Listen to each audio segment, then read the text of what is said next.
Bonjour tout le monde, bienvenue sur le balado de la CCPQ. Aujourd'hui, on fait la captation de l'épisode numéro 2 du balado de la CCPQ. Et Jonathan et moi, on voulait profiter de ce moment pour vous informer de d'où est-ce qu'on est rendu exactement dans certains des dossiers, dont celui des travailleurs étrangers. Le ministre de l'Immigration et de la Francisation, Jean-François Roberge, a déposé une planification pluriannuelle pour l'immigration pour les années 2026 à 2029. Et suite à ça, ils ont fait appel, ils ont ouvert une consultation générale pour les organismes qui désiraient aller se faire entendre concernant la déposition de cette planification-là. Et pour ce faire, les organismes, déposer un mémoire avant le 15 août dernier. Donc, la CCPQ, en collaboration avec la CCAQ et l'AIA, on a déposé chacun un mémoire. Donc, les 3 organismes ont déposé un mémoire là, au gouvernement dans le but de pouvoir participer à cette consultation générale-là. Et hier, on a reçu un courriel de la secrétaire de la Commission des relations avec les citoyens disant que suite à la prorogation là, qui a été acceptée par la lieutenant-gouverneur, tout ça était un peu mis sur la glace là, pour un délai de 2 semaines. Donc, les auditions, la consultation générale devait commencer le 16 septembre, puis ça a été reporté au 30 parce que le premier ministre François Legault a fait une demande en fait de prorogation et elle a été acceptée. Donc, ça a été remis au 30 septembre. On est présentement en attente de la secrétaire, en fait, qui va nous dire si pendant la 2e session là, qui va commencer le 30 septembre, il y aura suite à cette consultation générale-là. Donc, on va vous tenir au courant là, pour la suite des choses quand on va avoir reçu les bonnes informations. Exactement. Puis, je peux me permettre, ça demeure quand même notre dossier prioritaire au niveau de la CCPQ. Au-delà du gouvernement puis tout le lobbying qui peut être fait au fait du fédéral et du provincial, nous, le plan d'action à la CCPQ est clair, là, dans le sens que il va y avoir des approches qui vont être faites au niveau des journalistes, au niveau des médias aussi, pour qu'on puisse aller expliquer la situation de qu'est-ce qui se passe présentement dans notre réalité, que 35% de notre main-d'œuvre ici au Québec, c'est de la main-d'œuvre étrangère, que cette main-d'œuvre étrangère-là, elle est cruciale et importante à la survie, puis aussi à la continuité là, dans les entreprises carrossiers du Québec. On veut préparer aussi une tournée avec les assureurs quelque part au mois d'octobre-novembre pour aller les informer, aller expliquer exactement c'est quoi la situation, qu'est-ce qui se passe présentement dans la vie d'un entrepreneur, combien ça coûte aussi un travailleur étranger avec les nouvelles réglementations là, que ça passe pratiquement à 35 $ de l'heure. Oui. C'est quoi ça représente l'impact aussi du carrossier. Je pense qu'il y a beaucoup d'informations présentement qui circulent, mais il y a beaucoup de désinformations aussi, beaucoup de gens qui sont mal informés. Puis nous aussi, la CCPQ, dans le sens qu'on est au cœur de tout ça, mais je pense que ça va être important dans les prochaines semaines de mettre de l'ordre un petit peu là-dessus. Puis c'est un peu ça le but du balado, de venir dire, voici ce qu'on fait, voici ce qu'on s'en va, où est-ce qu'on s'en va. Il y a un comité de travail qui a été créé aussi avec une dizaine d'entrepreneurs qu'on informe pratiquement mensuellement aussi. Donc, c'est hyper important pour nous, ce dossier-là. C'est complexe. On a parlé dans le dernier balado que c'est un dossier qui était quand même très politique. Ça demeure un dossier politique, mais je pense qu'on a tout avantage à se réunir, à renforcer nos forces aussi. C'est de là l'importance que l'AIA embarque avec nous dans ce dossier-là, la CCAQ aussi. Parce qu'au final, dans le fond, c'est pas un gain pour la CCPQ, c'est un gain pour l'industrie. Puis nous avons besoin de ces travailleurs-là pour la survie. Après ça, il y a d'autres alternatives qui existent. On en a déjà parlé, que ce soit de la formation, que ce soit de la relève, que ce soit de l'école des formations, dans le fond, des travailleurs du métier de la carrosserie. Je pense qu'il y a plein de choses qu'on peut mettre en place, mais à court terme, aujourd'hui, on a besoin de ces travailleurs étrangers-là pour pouvoir s'assurer de continuer d'avoir de la capacité aussi, d'être capable de réparer les véhicules de façon sécuritaire et selon les normes des manufacturiers aussi. Exact. On a un autre dossier aussi qui est le dossier des courtoisies. Exact. C'est toujours un dossier qu'il faut faire attention quand on parle de courtoisie. On ne parle pas de retirer les véhicules de courtoisie. On parle de revoir un peu la façon que, au niveau de la police d'assurance. Quand un carrossier prête un véhicule de courtoisie, vous savez, aujourd'hui, c'est la police d'assurance du propriétaire, l'entrepreneur qui se transfère sur la courtoisie. Et nous, la CCPQ, ce qu'on cherche à faire, encore là, avec d'autres partenaires dans l'équation, c'est de ramener ou de rapporter tout simplement cette responsabilité-là à la police d'assurance de l'assuré.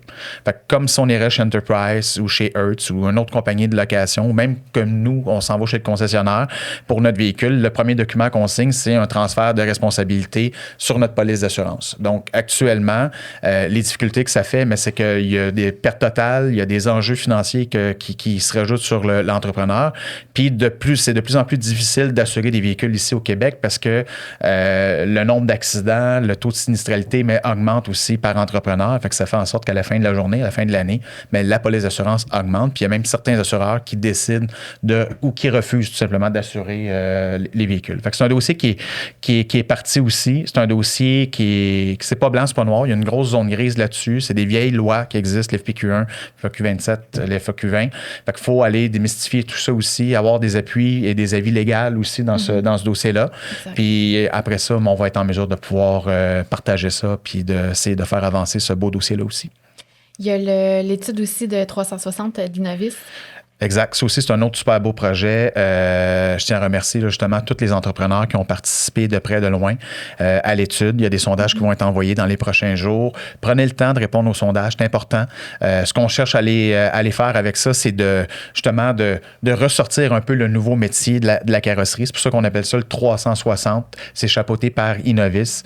On a la chance d'avoir des collaborateurs en or là-dedans aussi, des gens d'expérience. Caroline Lacasse, Carole Larose aussi, qui sont des femmes qui ça fait plusieurs années qui sont dans l'industrie, puis on est en train de faire quelque chose vraiment d'extraordinaire avec ça. Le but, mais c'est vraiment de ressortir vraiment le diagnostic complet du travail de la carrosserie. L'intention par en arrière, qu'est-ce qu'on veut faire avec ça aussi, mais c'est de voir ce qu'il y a des nouveaux métiers qui se sont créés dans le temps, ce qu'il y a des nouvelles technologies. C'est quand on parle de répercussions, d'outils, d'outillage, de certification aussi, qu'est-ce que ça représente. Tout le monde en parle, tout le monde le sait, mais il n'y a rien d'écrit présentement. Donc, on est en train de faire un genre de document officiel pour dire, mais voici ce que c'est la carrosserie aujourd'hui en 2025, ce que ça prend pour pouvoir faire le métier. Puis, est-ce qu'il y a des nouveaux métiers comme calibration, ADAS et plein d'autres choses qui sont rendus à la fine pointe de la technologie qui sont dans nos ateliers de carrosserie aujourd'hui en 2025. Puis c'est directement aligné avec la reconnaissance de l'industrie et la reconnaissance des métiers. Exactement. C'est exactement ça. Si cette étude-là est faite, elle sert à justement reconnaître l'industrie. Exact. Puis c'est un de nos points qu'on tape aussi, notre cheval de bataille. Le premier point, la reconnaissance du métier, qu'on aura la chance de reparler dans un autre balado, là, mais effectivement, Cassie, tu as raison que c'est un point hyper important. On est en train de faire, présentement, on est au mois de septembre, on est en train de faire une tournée sectorielle avec CarExpert. Exactement. Ça se passe super bien. Je tiens à remercier justement l'équipe de CarExpert, Jean-François Guerriade, de nous avoir ouvert les portes. C'est toujours gratifiant, toujours le fun d'avoir la chance d'aller rencontrer les gens. On a la chance de faire une tournée du Québec, c'est le cas de le dire. Là, on fait, mais là, à distance là, pour certains, là, l'Abitibi, le Saguenay, on a fait Laval cette semaine. Dans le fond, ce qu'on s'en vient présenter, c'est carrément c'est quoi la CCPQ, où est-ce qu'on s'en va, c'est quoi le plan de match. Puis je pense que l'ouverture est là. Je pense que les gens comprennent vraiment la nouvelle orientation. On n'a pas réinventé la roue au niveau de la CCPQ. Je pense qu'on s'est juste redéfini avec des objectifs clairs de où est-ce qu'on veut aller en sélectionnant des points qui étaient peut-être un peu plus dans l'ombre, qui sont tellement importants pour notre industrie, quand on parle d'humain, quand on parle d'innovation, quand on parle d'environnement, puis justement de reconnaissance. Puis c'est vraiment là-dessus que la CCPQ, on s'en va puis qu'on veut travailler pour le futur. T'sais, on a fait la sectorielle de Laval hier, puis je voyais l'intérêt des gens dans leur visage. C'est comme, ils regardaient notre présentation, puis ils buvaient un peu le contenu dans le sens qu'ils ont un intérêt, eux aussi, à tous les mêmes enjeux que la CCPQ, tu sais. On le voyait, là, il n'y a personne qui niaisait sur son sel, là.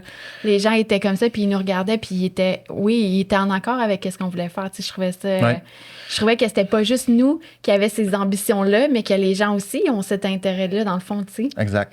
Puis je pense que ça vient démontrer aussi à quel point la CCPQ, on a un angle qu'on est peu dans... Je vais exposer un terme anglophone. Là, on est dans le backstore un peu. On travaille sur des choses que les gens ne voient pas. À la fin de la journée, là, on a-tu accompli des choses? Peut-être que oui, peut-être que non. Pour l'entrepreneur, c'est c'est difficile de percevoir, mais d'être capable de venir l'expliquer. De dire quand on parle de main-d'œuvre, quand on parle de relève, quand on parle de tout le travail qui est fait aussi au niveau des comités paritaires. On est présent sur tous les comités paritaires. On est chez Innovis, autoprévention. Ça, c'est des soirées. C'est des soirées en arrière de l'écran, ouvrir des teams de 6h à 7h30 le soir, des congrès avec autoprévention. Mais c'est nécessaire aussi. Puis le secteur de la carrosserie est très mal représenté. Le secteur de la mécanique, on est là, les syndicats sont là, tout ça là. Quand on arrive dans la carrosserie, à l'entour de la table, sur 10 personnes, il y en a une.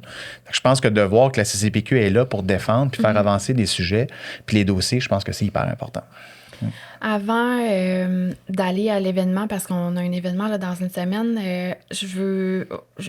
on va faire un retour aussi sur ta première année, en fait, on célèbre ta première année, en fait, à la CCPQ. Exactement. On célèbre plusieurs ne voyaient pas cette première année. Je ne veux pas revenir dans le passé. Les décisions ont été prises en ce sens. J'avais confiance. J'avais confiance que j'étais capable d'y arriver.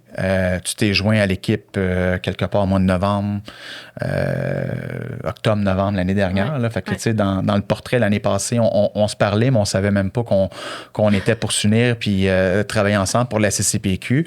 Force est de constater que les résultats sont là. Force est de constater qu'on a réussi à tripler le membership au niveau de la CCPQ, que ce soit en membres, en fournisseurs. Force est de constater que la confiance revient.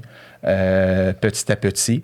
On retravaille sur des choses, des idées. On changer de nom, revoir l'image complète de la CCPQ qui est un peu beige, justement, pour amener un peu ce dynamisme-là à notre association.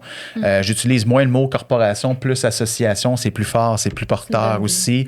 Fait que ça, c'est toutes des choses qu'on est en train de regarder. Mais ce que j'en retiens de cette dernière année-là, à part que, oui, il y a eu des moments un peu plus difficiles, qu'il y a eu des moments qu'on a eu peur à la fin du mois plus qu'à la fin du monde, c'est que c'est quand même gratifiant puis que c'est positif. Puis ce que tu disais tantôt, Cassie, que moi, je me rappelle dans le passé, quand on... Puis, tu sais, ils ont fait des belles choses encore, là. Je peux pas descendre ce qui a été fait dans le passé, mais je pense d'amener cet enthousiasme-là, d'amener ce renouveau-là de la CCPQ, puis que les gens, on les rencontre, puis qu'il y ait un sourire, qu'il y ait un éveil, qu'il y ait un appétit de nous entendre ou de comprendre, puis de savoir où est-ce qu'on s'en va, mais ça, c'est positif. Pour moi, ça vaut plus que de l'argent, puis je le sens, ce petit virage-là, présentement, où est-ce que le message passe de mieux en mieux. Les gens comprennent où est-ce qu'on est, où est-ce qu'on s'en va, puis on vient gérer les attentes aussi, de dire, il y a des sujets ou des dossiers qu'on travaillait avant, qu'on ne travaille pas pour le moment, parce qu'on est 2 personnes. À la fin de la journée, il faut comprendre que la CCPQ, oui, il y a un conseil d'administration, il y a plein de fournisseurs alentour de ça qui investissent, qui croient en nous, mais le travail, l'exécution, c'est toi et moi. Puis ça, tu me le dis souvent, on travaille, on n'est pas beaucoup dans le développement, c'est vrai. Puis je pense qu'il faut prendre le moyen de nos ambitions puis dire qu'on termine 2025. On va parler de l'événement tantôt, puis c'est un peu l'intention de l'événement, de se relancer puis de venir justement... pas couvrir, pas remplir les coffres, c'est pas ça du tout. On veut on va aller chercher des moyens financiers de pouvoir justement être plus présent sur le terrain, pouvoir créer aussi, développer. On a des idées, on a des beaux projets, mais il faut qu'on ait le financement pour pouvoir y arriver à ces choses-là, pour que au bout de la ligne, il y ait un impact dans l'industrie. Exactement. C'est à ça que sert la CCPQ aussi, tu sais. Fait que pour finir sur la première année, c'est positif. Je pense qu'on est dans la bonne direction. Les contacts sont faits. Juste le rapprochement avec l'AIA, le rapprochement avec la CCAQ, le rapprochement avec les 3 grandes bannières. Cette année, là, 1 an, on a été chez CarStar, on a été chez Fixauto, on est chez CarExpert. On a participé à plusieurs événements. Puis ça, c'est super positif. Je pense que ça augure très bien pour 2026. On va terminer l'année. Pas terminer l'année parce que c'est en septembre, mais quand même, la semaine prochaine, on a un événement qui s'en vient. Tu sais, la soirée d'humour, on en parle depuis longtemps. Mais là, on est à 7 jours. Je commence à stresser un peu, là. Exact. Mais ça va être le fun de voir ça. Puis, tu sais, moi, là, j'ai hâte de voir dans la salle ce que notre industrie va avoir l'air, tout le monde ensemble dans une salle de spectacle, pas de couleur, pas rien, juste représenter notre industrie puis avoir du fun tout le monde ensemble, ça va être vraiment le fun. Ça fait longtemps qu'on ne l'a pas vu. Le CCAF va le faire. C'est sûr que ça l'amène souvent le même genre de personnes. Là, nous, on a voulu aller chercher les techniciens, les étudiants, les femmes, les conjointes, les amis, les enfants. Fait que là, c'est vraiment une grande réunion familiale où est-ce qu'on se réunit tout le monde ensemble le temps d'une soirée. Le concept est extraordinaire dans le sens qu'on a une super belle salle. Les artistes qui s'en viennent, que ce soit Dom Babin que tu as réussi à aller chercher pour la première partie. Après ça, on a Pierre-Luc Pomerleau aussi qui va être là. Le setup, les commanditaires, les fournisseurs qui ont embarqué là, pour l'événement. Je pense que ça va être les kiosques. Il y a des entreprises qui vont être là dans cette soirée-là qui ne sont pas nécessairement établies ou complètement établies dans l'industrie, puis ça va leur donner la chance de pouvoir s'ouvrir puis de montrer qui ils sont exactement, puis pouvoir amener un plus à notre industrie aussi.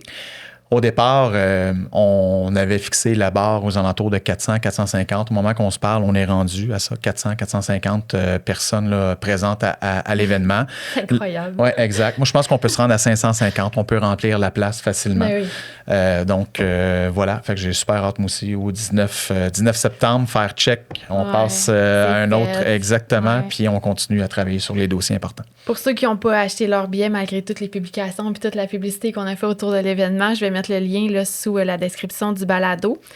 Maintenant, quand on a réfléchi au projet du balado de la CCPQ, on voulait utiliser ce moyen de communication pour mieux communiquer avec l'ensemble de l'industrie sur différents sujets d'actualité, sur les dossiers qu'on travaillait, mais aussi on voulait amener des membres ou des partenaires pour qu'ils viennent discuter avec nous sur le balado. Puis c'est aujourd'hui que ça commence. Donc, dans les priorités de la CCPQ, on y retrouve l'innovation, l'environnement et la rentabilité des ateliers de carrosserie. C'est pourquoi on a désiré, en fait, inviter M. Benjamin Perrier de BASF dans le balado de la CCPQ.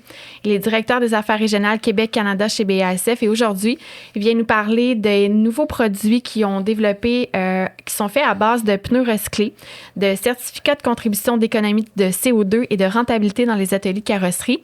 Bonjour Benjamin, excuse-moi, puis bienvenue sur le balado de la CCPQ. Bonjour Cassie, bonjour Jonathan. Bonjour. Merci de votre invitation. Merci à toi. Très heureux d'être là pour les débuts du balado. Très heureux de vous accompagner. Puis j'ai bien aimé ce que vous avez dit juste avant. Voilà, la famille de l'industrie de la carrosserie au Québec. Donc pouvoir contribuer modestement à ce que vous faites. Voilà, réunir cette famille sans bannière, sans couleur, uniquement pour le bien de l'industrie. Donc je suis très heureux d'être là avec vous. Merci. En fait, on a eu une rencontre, en fait, entre BASF et la CCPQ, puis c'est là qu'est née l'idée de t'inviter sur le balado, parce que tu nous as parlé de produits qui sont faits à base de pneus recyclés, puis on avait envie de pouvoir partager cette information-là à tout le monde. Alors, au-delà des pneus recyclés, c'est le concept aussi global qu'on travaille chez BASF depuis quelques années maintenant. C'est vraiment d'apporter ce qu'on appelle en anglais la sustainabilité, l'éco-responsabilité en français, jusque dans les ateliers de carrosserie. Et pour y arriver, on a chez BASF, on va utiliser deux chemins. Le premier, ça va être sur la partie produit. Donc, comment dans nos produits, on va pouvoir amener de l'éco-responsabilité chez le carrossier sans que ce soit un effort pour lui et un poids, mais au contraire, que ça se transforme en force pour lui. Et je vais vous donner deux exemples qu'on est en train de développer, qui sont déjà sur le terrain. Donc BASF, on travaille nous aussi sur la partie constructeur, donc directement en première monte et dans les usines des véhicules. Et donc là, on a lancé une première innovation. On voit depuis quelques années, c'est très populaire chez les constructeurs, des peintures Biton, avec un pavillon noir, par exemple, un toit noir, et puis une autre couleur. Il faut savoir que jusqu'à encore un an, ça demandait énormément dans les usines de travail pour pouvoir faire ces deux tons, notamment en termes de masquage, en termes d'overspray. Et donc surconsommation de peinture, surconsommation de matériel. Et donc on est très fiers chez BASF d'avoir trouvé une solution pour les constructeurs avec la solution qu'on appelle OFLA. Donc c'est de l'Overspray Limitation. Donc en fait, il n'y a plus besoin de masquage pour faire de couleurs. Donc on économise tout ce qui va être consommable autour de ça. Donc c'est directement en usine. C'est pas ce qu'on retrouve chez les carrossiers, mais c'est en usine et c'est une innovation peinture. J'espère qu'un jour on retrouvera ça dans la refinition et ma dans question. nos ateliers. Mais voilà, pour l'instant, c'est uniquement dans les usines constructeurs. Mais voilà, c'est déjà des grosses avancées où on est capable d'aller créer des peintures Biton sans faire de masquage. Donc, vous imaginez ce que ça pourrait donner si l'évolution arrivait jusque dans les ateliers. Ce serait une vraie révolution. On n'en est pas là. Exact. Mais voilà, c'est des choses sur lesquelles on travaille. Et un autre exemple qui, lui, est concret dans les carrosseries déjà aujourd'hui, c'est la nouvelle ligne de peinture BASF, qui est sortie il y a 3 ans maintenant au Canada. Un petit peu plus avec les tests qu'on a fait, mais officiellement lancée depuis 3 ans et demi. Donc, c'est la ligne 100 de la marque Glazurite. Où là, on est sur une technologie de peinture où en termes d'éco-responsabilité, on va être sur une base de COV, donc de composés organiques volatiles. Hein, c'est le produit polluant qu'on va retrouver dans les bases de peinture, qui est 2 fois inférieur à la norme. La norme pour les bases de peinture, c'est 420 grammes par litre de peinture produit. Là, on est à 250. Donc ça, c'est une innovation. On est les seuls à le faire aujourd'hui. Et donc, on amène l'éco-responsabilité dans les ateliers de carrosserie par le produit. Parce qu'on va se le dire, l'éco-responsabilité, comme tu viens de parler, puis qu'on parle, c'est depuis les changements au niveau des États-Unis, Donald Trump, puis tout ce qui se passe présentement, on a mis ça un petit peu de côté parce qu'on parle plus de taxes et de frais de frontières et de tout ce qui est... Mais c'est quand même là, c'est là pour rester. Puis, pour avoir été du côté de l'assureur pendant plusieurs années, on le voyait mettons, à la fin de mon mandat, on en parlait beaucoup. C'était quelque chose qui était réaliste, que l'environnement, qu'est-ce que l'industrie de la carrosserie, c'est une industrie qui est polluante, malgré tous les avancements qu'on a pu faire depuis les 20 dernières années. Donc, ce que je comprends, c'est que BASF, vous êtes là, vous avez des produits. Ouais, c'est exactement ce que tu décris, Jonathan. En tout cas, moi, c'est ce que je ressens ici au Canada, au Québec. On sait que c'est quelque chose qui va arriver, des normes environnementales plus restrictives, des impositions par les assureurs. On sait que le client, qui reste l'utilisateur, le conducteur, les nouvelles générations sont de plus en plus intéressées par ça. Donc en fait, on sait que ça va arriver, mais on ne sait pas quand. Nous, chez BASF, on a décidé d'être prêts pour le moment où ça va arriver. Et puis, ça, c'est quelque chose de diffus, ça ne va jamais être du jour au lendemain. C'est quelque chose qui grandit petit à petit. Voilà, et ça dépend des régions du monde. Je ne peux pas le cacher, là, vous entendez mon accent, mais voilà, je viens d'Europe et c'est des sujets qui sont un peu plus avancés pour différentes raisons. Donc voilà, on sert aussi, nous, chez BASF, notre force d'être mondial pour aller chercher dans chaque pays, chaque continent, chaque marché les forces et puis de les amener dans les marchés où on pense que ça va arriver. Exact. Donc je parlais de l'innovation dans l'écologie de BASF sur les produits. Et puis on l'a aussi, c'est ce que tu as évoqué dans l'introduction, Cassie, sur comment fabriquer le produit. Parce qu'il y a le produit lui-même, et puis il y a comment on le fabrique. L'industrie chimique, voilà, c'est des grosses usines, on travaille sur du pétrole, des molécules de plastique, des résines, voilà, tout ça c'est très polluant. Et chez BASF, on a une ambition, c'est déjà d'être carbone neutral en 2050. 2050. Donc en 2050, donc en fait, tous nos sites de production sont tournés vers comment produire de manière plus éco-responsable. Et ça, concrètement, comment ça se traduit dans notre marché de la carrosserie et sur nos produits peinture automobile, c'est ce que tu as dit. C'est le concept de chemcycling qu'on appelle chez BASF. Donc, on va utiliser des matières qu'on déjà utilisées, donc les pneus recyclés. Donc, on va transformer ces produits et on va par exemple, dans des vernis, on va utiliser des résidus de pneus usagés pour faire de la matière première et aller chercher du pétrole, extraire des molécules de pétrole qu'on a dans des pneus usagés pour les réutiliser. Donc ça nous permet d'avoir une économie circulaire pour une partie de la production sur certains produits. Donc ça, c'est important. Et puis la deuxième, c'est le concept de biomass balance. Le concept de biomass balance, c'est quelle énergie on va utiliser pour produire nos produits de peinture. Les produits de peinture, ça demande beaucoup d'énergie. Chez BASF, on a des usines qu'on appelle des vapocrackers qui vont utiliser des milliers de gigawatts pour aller chauffer à des températures, pour aller agir sur... Je ne vais pas rentrer dans le détail de la chimie, mais pour créer toutes ces molécules nécessaires à la fabrication des produits. Et ben, on a nos usines qui sont certifiées, et nos usines en Amérique du Nord maintenant, puisqu'on va utiliser de l'énergie renouvelable pour fabriquer ces molécules et ces produits. Et donc ça, on est maintenant capable de le quantifier, et de le quantifier depuis la naissance du produit jusqu'à l'utilisation chez le carrossier. Et c'est la grande nouveauté qu'on va déployer ces prochains mois. Ça va être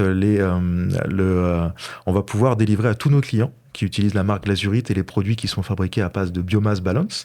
Donc un certificat d'économie de CO2 qui est réalisé grâce à l'utilisation de ces produits. Donc tout ça, c'est encadré par le gouvernement, c'est certifié par des organismes. C'est pour ça qu'on peut le diffuser officiellement. Et donc chacun de nos clients, qui le désire, qui le souhaite, par rapport à sa consommation de produits qu'on a dans les balances de peinture, et on a l'historique de ce qu'il consomme, hein, c'est mixé à chaque fois et c'est retracé pour chaque réparation de véhicule, on va être capable de lui fournir la quantité de CO2 qu'il a économisé grâce à l'utilisation de produits renouvelables. Et ce certificat, il pourra l'utiliser pour communiquer auprès de ses clients, qui peuvent être sensibles à ça, mais aussi auprès de ses assureurs, de ses donneurs d'ordre, pour créer une image aussi, lui, pour son entreprise, comme quoi il fait un engagement aussi dans ce domaine de l'éco-responsabilité, sans faire d'efforts, plus que d'habitude, puisque c'est directement dans le produit que ça se réalise. Donc on est fiers de ça, et voilà, c'est la première fois que je l'annonce officiellement pour le marché québécois. Voilà, ça va arriver dans les prochains mois. Oh, j'aime tout de ce que tu as dit. J'aime tout. C'est l'idée en arrière de ça. Tu sais, vous avez été assez intelligent pour dire prenons ce qui fonctionne ailleurs et amenons-le ici. Je trouve ça incroyable. J'adore tout de ça. C'est bravo. Bravo au travail, bravo aux idées, bravo à toute l'implantation parce que tu sais, ça demande quand même un effort puis un travail en arrière de tout ça là, pour arriver à ça. Puis je pense que l'innovation, c'est aussi ce genre de démarche-là. Oui, et puis je pense qu'il faut aussi... déjà, on est toute une équipe, hein, BSF, même au Québec. Voilà, on travaille, c'est un travail d'équipe. Et puis voilà, je pense qu'il faut aussi il faut essayer. On ne gagne pas à chaque fois, on n'essaye pas à chaque fois, mais ça fait partie aussi des moments comme on fait ensemble de l'industrie. Il n'y a pas de bannière, il n'y a pas de couleur, mais on essaye d'apporter une petite pierre à l'édifice. Et puis voilà, je pense que c'est important. J'ai plein de questions qui viennent en tête. Ouais. Je pense pas qu'on va avoir le temps, mais au niveau, puis si je peux me permettre, là, c'est super. C'est aligné exactement. Je pense que dans l'écosystème, puis dans tout ce qui est environnement, compagnie de peinture on travaille à faire à ce niveau-là. Ça, c'est définitif. Fait que bravo pour votre initiative chez BASF. Au niveau du coût, est-ce que ça représente le même coût pour l'entrepreneur? Au niveau, est-ce qu'il y a un déploiement qui doit être fait, un changement de site? Parce que souvent, quand je me rappelle, mon base coat, l'air coat à la peinture, on a passé à la water base, peinture à l'eau, ça a été des investissements majeurs pour les ateliers. Même, je pense que ça a duré pendant quasiment 5, 6, 7, une dizaine d'années, là, le temps que les gens passent de la peinture à l'eau. Est-ce qu'on parle d'un même genre de déploiement ou c'est quelque chose qui se fait plus facilement? Alors, j'ai envie de te dire plus facilement, Jonathan, puisque c'est déjà fait depuis plusieurs mois. Okay. Ça a été, entre guillemets, totalement transparent pour nos clients, puisque c'est vraiment les produits qui ont changé, mais c'est resté les mêmes références, c'est la fabrication du produit.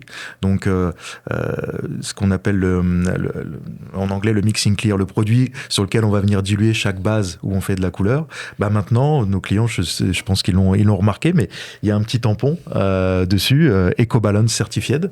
Voilà, donc c'est vraiment, ça a été fait au niveau de l'usine, il n'y a pas eu de changement de prix. Voilà, nous on pense que il ne faut pas mettre de frein à l'écologie, le prix peut en être un. Et notre philosophie, c'est d'apporter de l'éco-responsabilité, mais comme je le disais en préambule, mais que ce soit aussi plus profitable pour le carrossier, qui ne retire que du bénéfice. Et je pense que ça, c'est ma vision globale. Si on fait de l'écologie en sanctionnant, que ce soit par le prix, par la contrainte, je pense qu'on n'y arrivera pas. Il faut qu'il y ait un bénéfice. Et le concept qu'on a chez BASF, c'est vraiment éco-efficacité. C'est-à-dire que ça doit être plus efficace et plus écologique. Ouais. Voilà. Si les deux sont indissociables, en fait. Ouais. Je pense que vous êtes directement dessus, parce que si on regarde le projet au niveau de l'électrification, c'est un peu ce qu'on a vécu, là, dans le sens que le gouvernement, dernièrement, a mis un frein, ou du moins a extensionné encore le délai. Puis un des enjeux, c'est justement ça, c'est la tarification. C'est que pour acheter un véhicule électrique, présentement, c'est très coûteux, c'est très, très cher. Puis ça met un frein à plein de gens qui voudraient passer à l'électrification, mais qui n'ont pas les moyens. Fait que c'est un peu ça la question par en arrière, de dire, moi, on a des entrepreneurs, on a des carrossiers, ils veulent faire leur bout de chemin au niveau de l'écologie puis au niveau de l'empreinte environnementale, mais ça a un coût. Puis encore une fois, ça vient toucher leur rentabilité, ça vient toucher tout ce qui est déjà en place. Fait que je suis content d'entendre qu'à coût zéro, ou presque, là, tout dépendant, il y a toujours des petits changements ou des ajouts, mais que l'entrepreneur, c'est peut peinturer avec des produits qui sont éco-responsables, puis ça change absolument rien dans son quotidien. Fait que ça, c'est super le fun. Puis, je pense que ça va vous amener des beaux succès puis des belles ventes. Notre ambition, c'est vraiment d'amener une arme en plus à nos clients.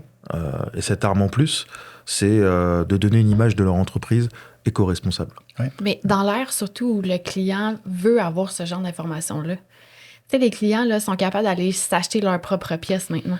Fait que, tu sais, ils veulent savoir les produits qui sont utilisés pour réparer leur véhicule. Puis, c'est pas nécessairement, ils vont pas poser la question. Mais si la personne qui est là, mettons l'estimateur, qui donne l'information au client, je pense que c'est un plus. Tu sais, le client, il va être content de cette situation-là, tu sais.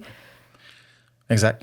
C'est même les assureurs aussi. Là. Ben oui, exact. C'est sûr que la pression, c'est le donneur d'ouvrage, c'est le client aussi. Fait qu'on est tous pris un petit peu là-dedans. Puis l'image sale de notre industrie, parce que c'est encore ça aujourd'hui, malheureusement, ben c'est des beaux avancements, puis des annonces comme on a ce matin, puis tout dans le fond, le travail qui est fait.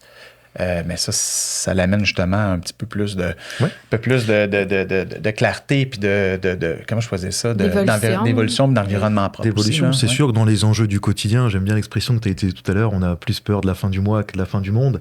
C'est sûr que l'écologie ou l'éco-responsabilité dans la carrosserie, c'est un sujet qui est pas un enjeu, on a l'impression prioritaire tout de suite, et c'est clair. C'est un investissement qu'on doit faire sur l'avenir, et comme aujourd'hui c'est un investissement zéro, pourquoi pas le faire ? C'est plus ça l'esprit. Mais c'est sûr que voilà, quand on a déjà comblé tous ces postes, qu'on a un staff complet, ça c'est déjà les premiers enjeux, qu'on a une rentabilité, qu'on a de quoi occuper l'atelier, voilà, tout ça c'est sûr que c'est prioritaire. Donc l'écologie vient après, mais c'est aussi notre rôle de le laisser sur la table, même si c'est dans un coin de la table, mais que ce sujet reste sur la table, parce qu'il va être de plus en plus important. Et puis on a des choses qu'on imagine peut-être pas forcément encore, c'est les générations aussi qui viennent. Le fait, s'ils ont le choix demain d'aller travailler dans une carrosserie qui est éco-responsable, qui a une image de respecter l'environnement, de faire attention à son prochain, et puis une autre qui n'affiche pas du tout ça et qui n'est pas forcément respectueuse de l'environnement, je pense que le carrossier aujourd'hui, le jeune carrossier, ça va avoir une influence qui va pas être négligeable. Évidemment à salaire équivalent, évidemment à distance équivalente de son... Mais je pense que cet enjeu-là, il est... Peut-être que nos générations, c'était le 5e ou le 6e ou le 7e, voire pas du tout un critère de choix. Je pense que les nouvelles générations, c'est sur le podium des critères de choix. C'est quasiment dans leurs ADN, c'est dans leurs habitudes de vie, c'est dans leur truc, ça fait partie de eux maintenant. Fait qu'il faut le prendre en considération, c'est sûr et certain. Au niveau de la CCPQ, BASF est un partenaire dans l'ancienne vie de la CCPQ, puis BASF est un partenaire depuis le jour 1 dans la nouvelle CCPQ. Puis je pense que la suite est très promoteuse aussi, parce qu'on a plein de choses en tête. Puis je peux te laisser continuer là, sur les idées qu'on a ensemble. Oui, Jonathan, ce qui est prioritaire aussi, c'est aussi le quotidien. Et pour assurer le quotidien, il faut dégager de l'efficacité dans l'atelier, dégager du profit, dégager de la rentabilité. Et donc, ce qu'on met en place aussi chez BASF, c'est de créer des indicateurs, d'avoir nos équipes, nous BASF, qui vont aider les ateliers à jouer sur des points clés. Alors, principalement sur le post-peinture. Et la carrosserie, c'est pas que la peinture, mais il y a une partie qui se joue aussi sur le process peinture, et d'aller contribuer, toujours pareil, par le produit, avec des produits qui vont nécessiter moins de peinture pour faire le même type de réparation. Donc on va jouer sur la consommation du produit.